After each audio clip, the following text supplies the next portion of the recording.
Hi நண்பர்களே! இன்னைக்கு chocolate tea cake recipe எப்படி செய்கிறதுன்னு பார்க்கலாம். நான் ஆல்ரெடி இன்க்ரீடியன்ட்ஸ எடுத்து வச்சுட்டேன். எடுத்து வச்சிருந்த இன்க்ரீடியன்ட்ஸில் எக்கையும், சுகரையும் ஸ்டிஃப் பீக் வர வரைக்கும் பீட் பண்ணி வச்சுட்டேன். உங்களுக்கு இன்க்ரீடியன்ட்ஸ் தேவைப்பட்டுச்சுன்னா ஸ்க்ரீனில் கொடுத்துருக்கேன், செக் பண்ணி பாருங்கள். எடுத்து வச்சிருந்த இன்க்ரீடியன்ட்ஸ் எல்லாம் மிக்ஸ் பண்ணி ஆயில் கிரீஸ் பண்ண ட்ரின்ல போர் பண்ணி வச்சுக்கலாம்.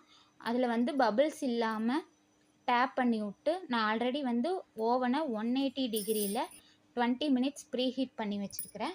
ப்ரீ ஹீட் பண்ண ஓவனில் பேட்டரை கொண்டு போய் வச்சுட்டு 180 டிகிரியில் 45 மினிட்ஸ் பேக் பண்ணி எடுத்தால் நல்லா சாஃப்டான ஸ்பான்ச்சியான சாக்லேட் டீ கேக் ரெசிபி தயார். அதை நீங்கள் கட் பண்ணி சர்வ் பண்ணுங்கள். டேஸ்ட் நல்லாயிருக்கும். இந்த மாதிரி மோர் வீடியோஸ் பார்க்க நம்ம சேனலை சப்ஸ்கிரைப் பண்ணி வச்சுக்கோங்க. தேங்க்யூ.